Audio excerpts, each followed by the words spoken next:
Hello all students. Today class about the second semester of DLED. This is our lecture 16. आपका वर्तमान भारतीय समाज एवं प्रारंभिक शिक्षा स्टार्ट है, जैसा कि आप लोगों को पता है। उसमें जो है हम लोग यूनिट सेकंड की तरफ बढ़ गए हैं। तो उसमें जो आपका सिलेबस के अकॉर्डिंग है उभरते समाज के प्रमुख मुद्दे एक टॉपिक है। इसके अंतर्गत आप लोगों को पढ़ना यह है कि शिक्षा का सार्वभौमिकरण एवं शैक्षिक अवसरों की समानता, universalization of education and quality of educational opportunities. इसके अंतर्गत शिक्षा का सार्वभौमिकरण ये आपके सिलेबस में है, इम्पॉर्टेंट है, आप लोगों का 1-2 नंबर में पूछेगा। शिक्षा का सार्वभौमिकरण, यूनिवर्सलाइजेशन। सबसे पहले हम लोग क्या समझते हैं, सार्वभौमिकरण का मतलब क्या है। सार्वभौमिकरण मतलब होता है, इसकी इंग्लिश अगर हम देखें तो यूनिवर्सलाइजेशन। तो अगर मैं थोड़ा सा इसको जो है इस टॉपिक को समझें, इसकी मीनिंग निकालें, तो हम लोगों को सार्वभौमिकरण समझने में आसानी होगी। यूनिवर्स विश्व या दुनिया, यूनिवर्सलाइजेशन मतलब इसका क्या मतलब होगा, सार्व मतलब क्या होता है अगर आप देखें तो बड़े पैमाने पर। तो यहाँ शिक्षा के बारे में हो रहा है, मतलब बड़े पैमाने पर मतलब पूरे विश्व में फैलाना।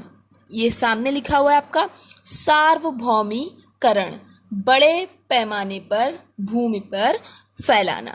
किसको? शिक्षा को। तो इस टॉपिक पे क्या पढ़ना है हमें कि शिक्षा का जो है किस प्रकार से बड़े पैमाने पर फैलाया गया और क्यों, इसको हमें इस टॉपिक के अंतर्गत पढ़ना है।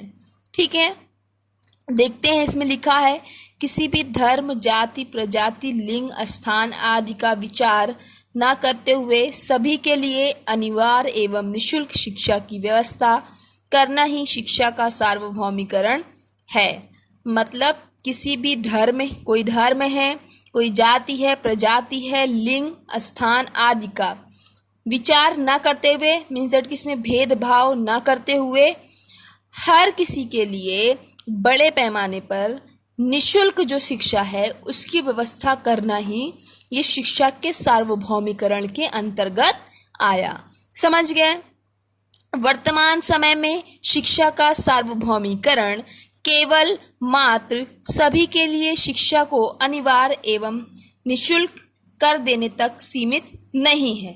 ठीक है, वर्तमान समय में शिक्षा का जो सार्वभौमिकरण है, जो शिक्षा का फैलाव है, वो ओनली जो है ये इस पे डिपेंड नहीं है कि सभी के लिए अनिवार्य शिक्षा और निःशुल्क शिक्षा हो, यही तक जो है सीमित नहीं है। इसका जो क्षेत्र है वो बहुत व्यापक है। ये इसमें बताया गया है आपको किसके अंतर्गत, शिक्षा के सार्वभौमिकरण के अंतर्गत आप लोगों को बताया गया है। तो ये जो व्यापक क्षेत्र हैं इसमें थोड़े से पॉइंट को मैं डिस्कस करके आप लोगों को बताऊंगी कि किस किस बेस पर जो है शिक्षा का फैलाव, प्रचार प्रसार का पे जो है ध्यान दिया गया। ठीक है, 2 ही चीज़ों पर डिपेंड नहीं था कि मतलब अनिवार्य ही हो शिक्षा या फिर जो है निःशुल्क, इस बात पर ही सिर्फ जो है इसमें डिबेट नहीं किया गया था। समझ रहे ना आप लोग? तो मैं आप लोगों को बताऊंगी कि व्यापक रूप से जो है इस क्षेत्र का जो व्यापक है, जो इसका क्षेत्र व्यापक है, वो किन किन पॉइंट्स पे है उसको थोड़ा सा मैं डिस्कस आप लोगों को कर दे रही हूँ। ठीक है, फर्स्ट ऑफ ऑल पहला मैंने लिखा है आप लोगों को नामांकन की सार्वभौमिकता। ठीक है, दूसरा लिखा है शिक्षा में बने रहने की सार्वभौमिकता, एंड थर्ड है उपलब्धियों की सार्वभौमिकता। पहला लिखी हूँ आप लोगों को कि नामांकन की सार्वभौमिकता मीन्स कि ऐसा प्रचार प्रसार, ऐसी शिक्षा को फैलाएं हम जिसमें नामांकन ज़्यादा से ज़्यादा हो सके, जिससे कि जो है शिक्षा का प्रचार प्रसार हो। ठीक है, शिक्षा में बने रहने की सार्वभौमिकता, शिक्षा एजुकेशन जो है वो विद्यार्थी प्राप्त करता रहे, ग्रहण करता रहे, शिक्षा के अंतर्गत ही जो है जो भी बातें हों वो शिक्षा के अंतर्गत ही हो। ठीक है, उपलब्धियों की सार्वभौमिकता, जितने भी संसाधन हैं शिक्षा के अंतर्गत, जो भी सारी चीज़ शिक्षा से रिलेटेड है वो सारी चीज़ें जो है उपलब्ध हो सके इजीली, इसका भी जो है प्रचार प्रसार और फैलाव हो। तो ये जो सार्वभौमिकरण जो है शिक्षा का, ये काफ़ी व्यापक रूप पर है। ऑब्वियस सी बात है, क्योंकि सार्वभौमिकरण अर्थ ही इसका निकल रहा है एक बड़े पैमाने पर भूमि पर ही एक बड़े पैमाने पर शिक्षा का फैलाना, है कि नहीं।